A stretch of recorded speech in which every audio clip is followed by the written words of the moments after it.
काही कष्ट करीत नाही का? फक्त त्याच्या कष्टाला योग्य दाम दिला जात नाही, मोबदला दिला जात नाही, त्याचे कष्ट लुटले जातात, त्याच्या कष्टाची चोरी होते. मित्रांनो नमस्कार.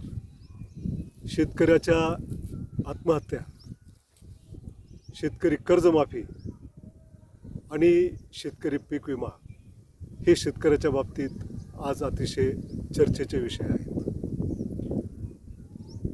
2024चं महाराष्ट्र विधानसभेची निवडणूक जर आपण ऐकली तर आजचे विद्यमान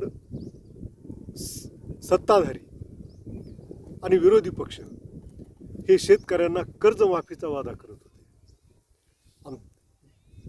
सध्याचे मुख्यमंत्री देवेंद्र फडणवीस यांनी तर आमचं सरकार आलं की शेतकऱ्याचा 7/12 होईल कोरा कोरा कोरा अशा प्रकारचं अभिवचन महाराष्ट्रातील शेतकऱ्यांना दिलं होतं.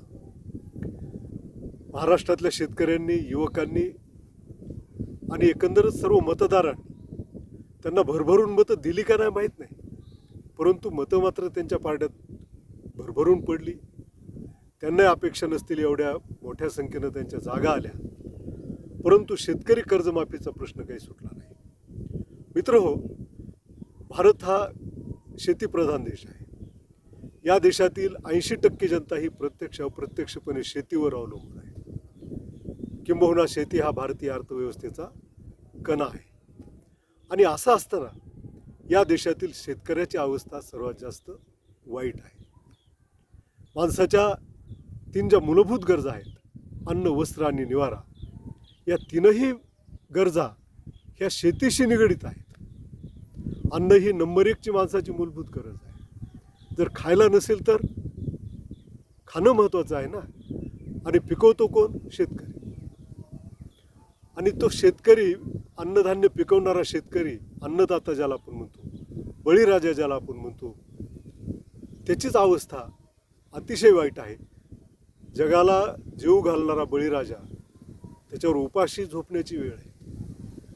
शेतकऱ्यांवर ही अशी वेळ का आली? त्याचं कारण असं की त्याच्या शेतीमालाला किफायतशीर भाव नाही. बाकी कारखान्यातून उत्पादित होणारा जो माल आहे त्याचे भाव, उत्पादन खर्च अधिक त्या उत्पादकाचा नफा असे ठरत असतात. शेतीमालाचे भाव मात्र असे ठरवले जात नाहीत.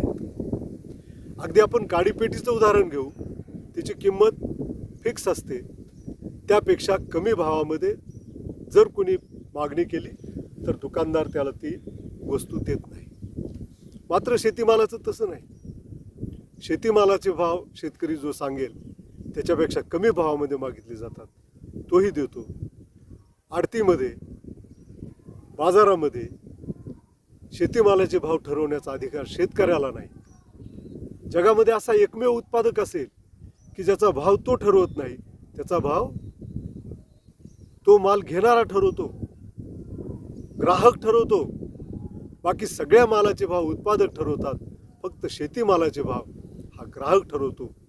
आणि त्याचा उत्पादन खर्च किती आहे, त्याला खर्च किती आलेला आहे, त्याला लाईट किती लागलेली, त्याच्या बियाणाचा खर्च काय, त्याची मजुरी त्याने किती खर्च केली आहे, त्याला काही राहतंय का नाही, याचा कसलाही विचार ना ग्राहक करतो ना राज्यकर्ते करतात.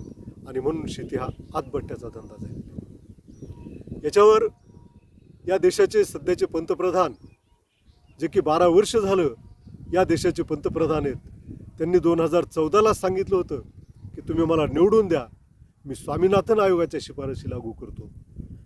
स्वामीनाथन आयोगांनी शेतकऱ्यांच्या स्थितीबाबत अभ्यास करून जो आयोग ज्या शिफारशी सुचवल्यात त्याच्यामध्ये शेतीमालाला उत्पादन खर्च अधिक 50% नफा असा भाव दिला पाहिजे, अशी शिफारस आहे.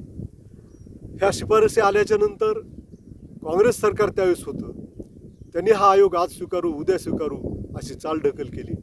नरेंद्र मोदीजींनी मंत्रिमंडळ सरकार जर आलं तर मंत्रिमंडळाच्या पहिल्याच बैठकीत हा आयोग स्वीकारण्याचा वादा केला, शब्द दिला, परंतु 12 वर्षात त्यांनी तो शब्द पाळलेला नाही.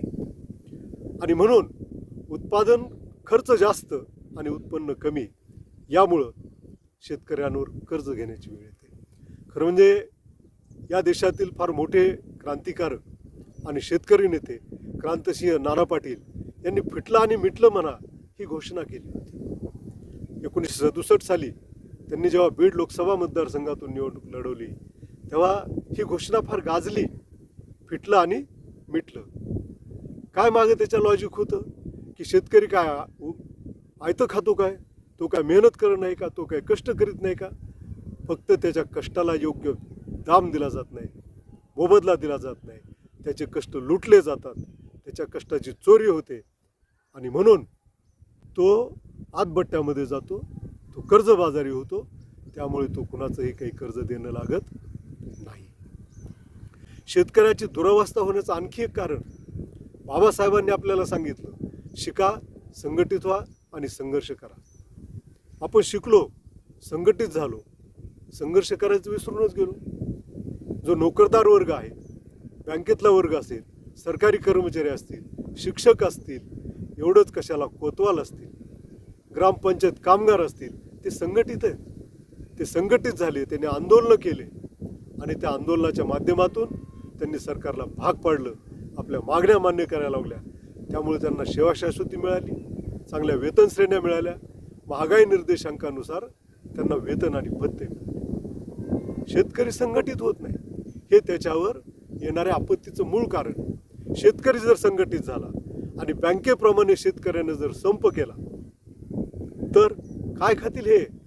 ज्यांची गोदामं पैशांनी भरलेली आहेत, राज्यकर्त्यांची गोदामं पैशांनी भरलेली आहेत, उच्चपदस्थ नोकरशहाकडे अमाप संपत्ती आहे, भांडवलदाराकडे अमाप संपत्ती आहे. पैसे असतील, सोनं नाणं असेल त्यांच्याकडं, परंतु अन्न कुठं आहे त्यांच्याकडं? त्यामुळं शेतकऱ्यांनी जर बेमुदत संप केला, बाजारात अन्नधान्य न्यायचं नाही, बाजारात दूध न्यायचं नाही, बाजारात भाजीपाला न्यायचा नाही, तर 15 दिवसात हे लोक वटणीवर आल्याशिवाय राहणार नाहीत. आणि म्हणून माझं असं सांगणं आहे, शेतकरी मित्रांनो, आत्महत्या करण्यापेक्षा संघटित व्हा.